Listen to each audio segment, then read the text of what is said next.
이번 시간에는 법 왜곡죄와 특사경에 대해서 알아보도록 하겠습니다. 법 왜곡죄가 특사경한테 어떤 영향을 미칠지 그 점에 대해서 보도록 하겠습니다.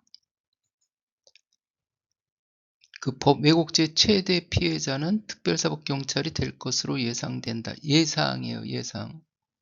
최대 피해자라는 표현이 좀 그렇죠. 보면은 그 법 왜곡죄로 인해서 가장 그 공경에 처하는 자들은 특별사법경찰이 될 것 같다. 이런 취지예요. 그 법 왜곡죄 내용을 보도록 하겠습니다. 형법 123조 2에 보면 법 왜곡 이렇게 되어 있는데 2026년 3월 12일 날 신설 시행이 됐어요. 그래서 보면은 내용을 보면은 법조문 내용을 보면은 그 범죄 수사에 관한 직무를 수행하는 자, 이게 이제 특별사법경찰에 해당되겠죠. 타인에게 위법 또는 부당하게 이익을 주거나 권익을 해야 할 목적으로 수사 중의 형사사건에 대해서 다음에 해당 행위를 1, 2, 3 해당 행위를 하면은 10년 이하의 징역, 10년 이하의 자격정지 이렇게 되어 있어요. 벌금형도 없어요. 엄청 강한 거죠. 이렇게 되어 있습니다. 그러면서 여기에서 어떤 목적으로 어떤 내용을 해야 되느냐 2로에 보면은 법령의 적용 요건이 충족되지 아니함을 알면서도 적용하거나 이렇게 되어 있어요. 하면서 여기에 알면서도 여기에 보면은 또 의도적으로 적용하지 아니하여 알면서도 적용하지 아니하여 의도적으로 수사의 결과에 영향을 미쳤다. 이렇게 그렇지 않으면 두 번째, 세 번째 있는데 위법하게 증거를 수집했거나 아니면은 여기 적법한 증거가 존재하지 않음을 알면서도 범죄 사실을 인정했다든지 이럴 경우에는 법 왜곡죄에 이제 적용 대상이 된다 이렇게 되어 있죠. 그래서 그런데 특별사법경찰 같은 경우에 이러한 목적도 없었고 알지도 못했고 의도적이 아니었더라도 일단 객관적으로 예를 들어가지고 객관적으로 법령의 적용 요건이 충족되지 아니한데 이를 적용한 사실이 발생했을 경우에는 그 우선 고발 대상이 될 수가 있겠죠. 고발 대상이 될 수가 있겠어요.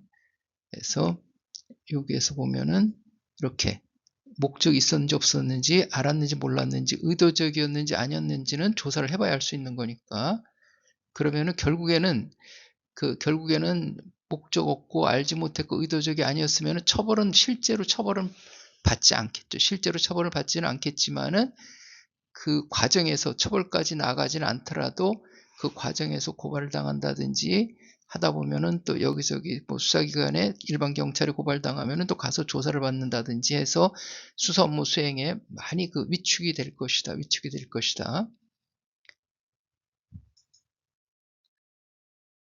그러면은 왜 이런 상황이 발생하는지 알지 못하고 의도적이 아니면서도 왜 이와 같이 객관적으로는 그러한 상황이 법 적용 이런 데에서 오류가 생길 수 있는지 그 원인을 보면은 특별사법경찰은 수사 실무 교육을 받을 수 있는 기회가 부족하다. 많이 부족합니다. 많이 부족해. 그 다음에 수사 업무에 타 업무도 같이 겸직하는데도 여전히 많습니다. 그래서 수사 업무는 본인이 맡고 있는 업무 중에 일부분에 불과합니다. 그래서 수사 업무에 전념할 수가 없는 거죠. 이렇게 돼 있고 그리고 또 전문 행정 분야의 직무도 지명해 원래 환경 공무원 같은 경우는 환경 특사경의 업무만 수행을 해야 되는데 환경 공무원이 청소년도 하고 식품도 하고 공중위생도 하고 여러 가지를 지명받는 경우가 있어요.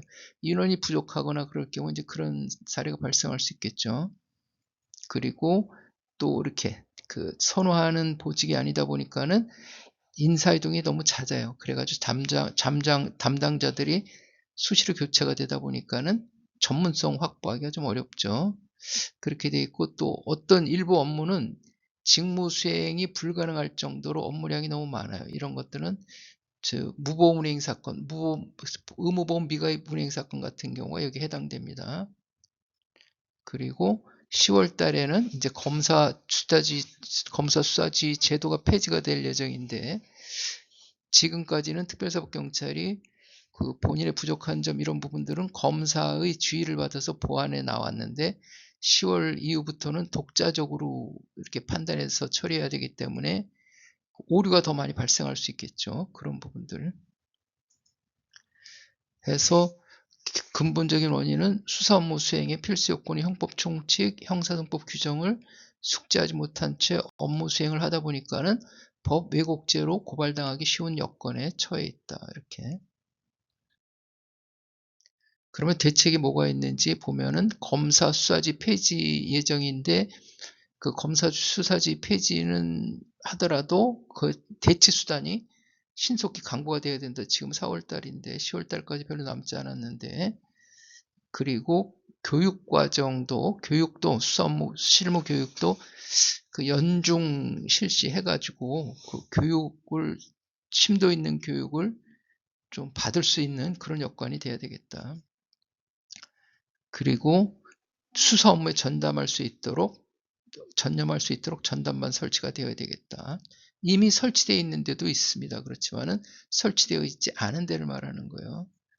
그러고 나서 장기적으로 보면은 특별사법경찰 관련된 독립기구를 설치해가지고 그리고 여기에서 이제 현재 지금 철도경찰대 같은 경우에는 임용될 때부터 철도경찰로 임용돼서 퇴직할 때도 철도경찰로 퇴직을 하는데 다른 특별사법경찰도 이와 마찬가지로 환경경찰대, 식품경찰대, 소방경찰대, 산림경찰대 뭐 이런 식으로 해가지고 그 경찰 업무에만 전념할 수 있게 해야 된다. 이렇게. 그렇지 않고 지금처럼 행정공무원 중에 특사경으로 지명을 해서 1, 2년 근무하다가 가버리고 그 다음에 다시 돌아오지 않고 이렇게 하다 보면 10년이 지나고 20년이 지나도 수사 업무에 대한 전문성을 갖추기가 어렵다. 이렇게. 그리고 특별사법 경찰 학교를 설치해가지고 수시로 그 지속적으로 교육이 이루어져야 되겠다. 대책은 이렇게 되어 있고요.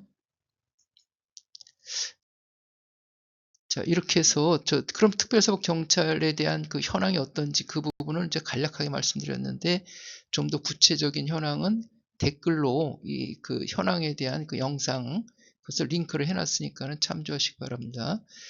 해서 이것으로 마치도록 하겠습니다. 수고 많으셨고 감사합니다.